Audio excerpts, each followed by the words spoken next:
எத்தனை நாட்கள் ஆனாலும் மூடி வைக்கப்பட்டுள்ள தேன் கெட்டு போகாது. சமீபத்தில் கூட எகிப்தில் உள்ள ஒரு பிரமிடில் ஒரு தேன் குப்பி இருந்தது. அதை எடுத்து ஆய்வு செய்து பார்த்தாங்க. 3000 ஆண்டுகளுக்கு முற்பட்டதான் அந்த தேன். ஆனால் இன்றைக்கி கூட கெடாமல் நல்லா இருக்குது அப்படின்னு ஆய்வாளர்கள் சொல்கிறாங்க. இதற்கு என்ன காரணம் அப்படின்னா, தேனி தான் காரணம்.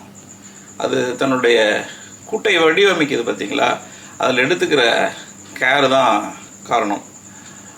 ஒரு சின்ன அப்பார்ட்மெண்ட் கட்டுறோம், நம்ம என்ன நினைப்போம், கொஞ்சம் இடத்த கூட வீணடிக்காமல் முழு இடத்தையும் உபயோகப்படுத்தணும் அப்படின்னு நினைப்போம். தேனீக்கள் பாருங்கள், தங்களுடைய கூட்டை கட்டும் பொழுது மிகுந்த கவனம் எடுத்து கட்டுது. ஒரு வட்ட வடிவத்தையோ இல்லை செவ்வக வடிவத்தையோ நாம் இணைச்சோம் அப்படின்னா அதிக இடம் தேவைப்படும். ஆனால் அருங்கோண வடிவமத்தில் இந்த தேனீக்கள் தன்னுடைய கூட்டை வடிவமைக்குது. அந்த அருங்கோண வடிவம் பயன்பாட்டிற்கு அதிக இடத்தை தேனீக்களுக்கு கொடுக்குது.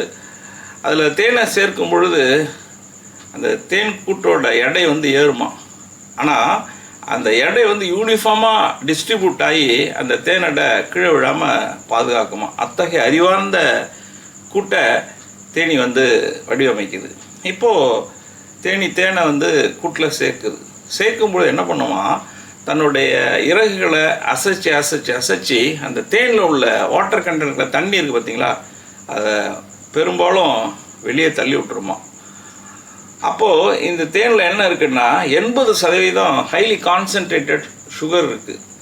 ஒரு 18 to 20% தான் வாட்டர் கண்டென்ட் இருக்குது. இயல்பாகவே இந்த தேன் அமிலத்தன்மை வாய்ந்தது. அதோடு இல்லாமல் கொஞ்சம் அளவு இதில் ஹைட்ரஜன் பெராக்சைடு இருக்குது. நமக்கு நல்லாவே தெரியும் ஹைட்ரஜன் பெராக்சைடு ஒரு கிருமி நாசினி அப்படின்னு. இப்போ இந்த highly concentrated sugar plus acidic nature, அப்புறம் அந்த ஹைட்ரஜன் பெராக்சைடு எல்லாமே சேர்ந்து என்ன பண்ணணும்னா மைக்ரோப்ஸை க்ரோ ஆகாமல் பார்த்துக்குமா.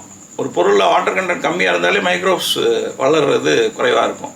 அது பாக்டீரியா, ஃபங்கஸ் அதெல்லாம் வளராமல் இருக்குமா.